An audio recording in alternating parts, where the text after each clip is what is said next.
আপনার তো দুঃখের কথা কহিলেন। জি আমি খানসার থেকে এলাম ছোটলা। জি আপনি ছোটলা আইছেন কিসের লেগে? আপনি আমি সাহায্যের জন্য।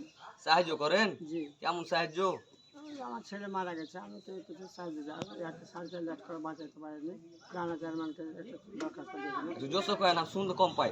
রানা চেয়ারম্যানকে দরখাস্ত দিয়েছিল, ও দিয়েছিল মাত্র 3000 টাকা। আর আমি এই সাহায্য আজকে চেয়েছি, আজকে আজ সাহায্য চাই কত টাকা পেয়েছেন? 300 টাকা প্রাপ্ত হয়েছে। 300 টাকা দিন মেনে? দিন মানে কোথায় কোথায় গিয়েছিলেন?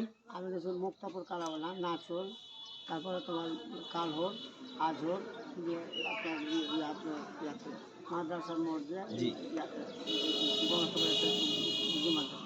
হস্তপুরে জি গণতন্ত্রের জমা দেবে 100 টাকা।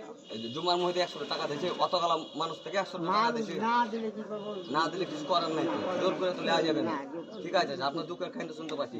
আপনার ছেলে মেয়ে না খেতে দেয় না? একটাই বেটা মারা গেছে, আগলা তো স্ত্রী মারা গেছে 24 সালে। বেটাটা ঢাকা সাভারে বহু চাকরি করে, ঢাকা সাভারে জি। 14,000। বউ থাকে না এটে? না এটা তো আপনার কেউ নাই, অসহায় একবারে। পোতাটা আছে আগের জি। বছরে, ওটা সাইকেল দিয়ে দিয়েছে 4,500। জি। আর আমার স্ত্রী 1000 মাসে 3,000 টাকা। দিয়ে এখন আপনি সাহায্য চাই বেড়েছেন। সাহায্য চালায়। তো আপনারা তো শুনতে পাইলেন চাচার অবস্থার কথা। জি। আপনারা একটু দয়া করে এলো, চাচা একটু সাহায্য করার চেষ্টা করবেন। চাচাটা দুঃখের কথা শুনে আমার মুখটা ফেটে গেল। দর্শক, এই কথাটি চাচার ভালো লেগে থাকে, একটু লাইক শেয়ার কমেন্ট করবেন আপনারা। ভালো থাকবেন কাকা, ভালো থাকেন কাকা। আমি আমার বাড়ি চোটলা, আমি চোটলাতে থেকে গেলে আপনি বাড়ি যাবেন না, দেখে শুনে যাবেন চাচা। আসসালামু আলাইকুম।